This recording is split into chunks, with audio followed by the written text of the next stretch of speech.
আসসালামু আলাইকুম ওয়া রাহমাতুল্লাহি ওয়া বারাকাতু। বাইরে পুরুষ মানুষ কিভাবে প্রবাসী হইয়া ওঠে? পুরুষ মানুষ তার বয়স যখন 17-18 বছর হয় তখন সে পড়ালেখা ছেড়ে দেয়। পড়ালেখা ছেড়ে দিয়া মাকে বলে, মা গো আমি বিদেশ চলে যাব, মা আমি বিদেশ চলে যাব। মা বলে, পড়ালেখা কর বাজান, পড়ালেখা কর, পড়ালেখা করলে বিয়ের সময় অন্তত কাজে লাগবে পড়ালেখা। তখন সে শুনে না, কিন্তু এক পর্যায়ে ভিসার ব্যবস্থা করে সে বিদেশ চলেই আসে। বিদেশ আসার পর তার জীবন শুরু হয় আরেকটা কি, তার মাথার মধ্যে তখন আসে এই বিদেশ এরকম, বিদেশ এরকম। বিদেশ আইসা সে প্রথমে তার মাথার মধ্যে আইসা ঢুকে যে সে 4-5 লাখ টাকা যেটা খরচ করছে ওই টাকাটা উঠাইয়া সে দেশে চলে যাবে, দেশে যাইয়া কিছু একটা করবে। 4-5 লাখ টাকা যখন উঠে যায় তখন তার মাথার মধ্যে আসে আবার আরেক শয়তান।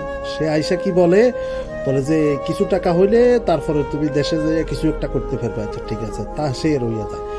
এরপরে আস্তে আস্তে আস্তে আস্তে সে টাকা কিছু জোগাড় করে, পরে কি হয়, পরে তার বোনকে বিয়ে দিতে হয়, ভাইকে বিয়ে দিতে হয়, ও বোনের জামাইরে কিছু করতে হয়, ভাইকে কিছু করতে হয়। এক পর্যায়ে বাপে বলে একটা জায়গা কিনতে হবে, ওইখানে মায় বলে ওইটা করতে হবে। এই সবাই এগুলা করতে করতে করতে করতে করতে করতে এক পর্যায়ে এসে তার বয়স এসে দাঁড়ায় প্রবাসের জীবনের 7 থেকে 8 বছর। 7-8 বছর যখন হয়ে যায় তখন এর মধ্যে অনেকে ঘর করে, অনেকে অনেক কিছু করে, সব কিছু হয়ে যায়। এরপরে সবাই বলে আজ দেশে আয়, দেশে আয়, দেশে আয়। দেশে যাইয়া করাই দিয়ে একটা বিয়া চাবি ধরে করাই দিয়ে বিয়া। তার জীবনে শুরু হইলো আরেকটা অধ্যায়। বিয়ে করার পরে সে চলে আসে আবার বিদেশ এসা এরপরে শুরু হয় বউর সাথে কেসাল, মায়ের সাথে কেসাল, বাপের সাথে কেসাল, ভাইয়ের সাথে কেসাল, সবার সাথে শুধু ঝামেলা, সুবিধা, ভালো মন্দ সবকিছু মিলাইয়া তার জীবন চলতে থাকে। কিন্তু এর মধ্যে কেউ কেউ আছে তারা কি করে, ভালো চাকরি করে, ভালো একটা ব্যবসা করে, কিছু করে, সে হয়তো অল্প কিছুদিনের মধ্যে দেশে যেতে পারে। কিন্তু অনেক প্রবাসী আছে, আমরা কি করি, আমরা দেশে যেতে পারি না, 2 বছর 3 বছর দেশে যেতে পারে না, 2-3 বছর পরে দেশে যেয়ে আবার আসে। এর মধ্যে তার হয় একটা বাচ্চা হয়, বাচ্চা হওয়ার পরে তার শুরু হয় আরেকটা জীবন। সে দিতেই থাকে ভাই বোন ভাগ্নে ভাগিনা, অমুকের বিয়া, অমুকের এই সে এগুলা করতে করতে করতে করতে তার জীবন আস্তে আস্তে চলতেই থাকে। হয়ে যায় প্রবাস জীবন তার 15 বছর 16 বছর। এর মধ্যে তার বাচ্চার বয়স হয়ে যায় 5-6 বছর 8 বছর।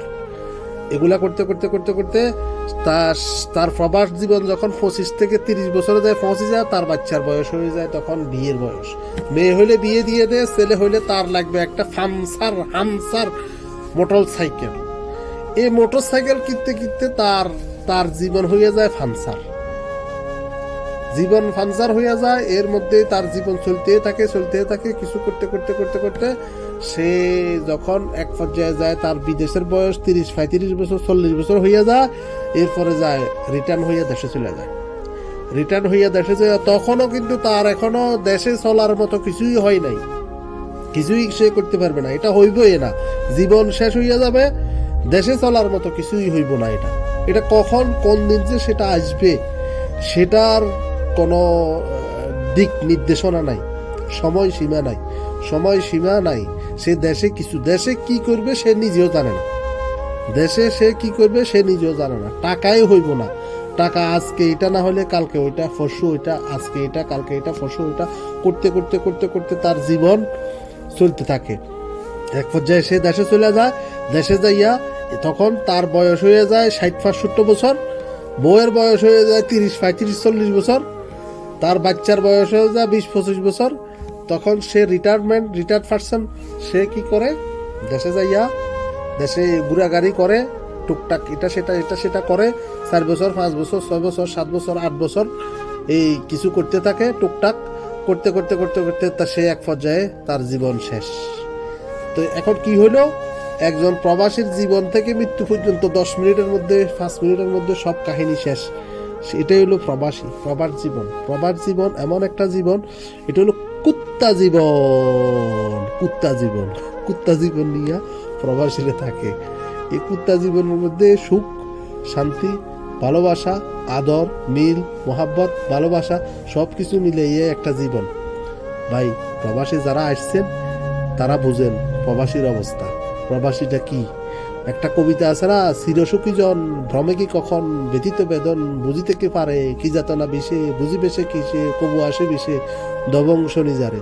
যে প্রবাসী লাড্ডু যে খায় নাই সে বুঝবে না প্রবাস কি জিনিস। দিল্লি কা লাড্ডু জো খায়া ও ভি পস্তায়া, জো নেই খায়া ও ভি পস্তায়া।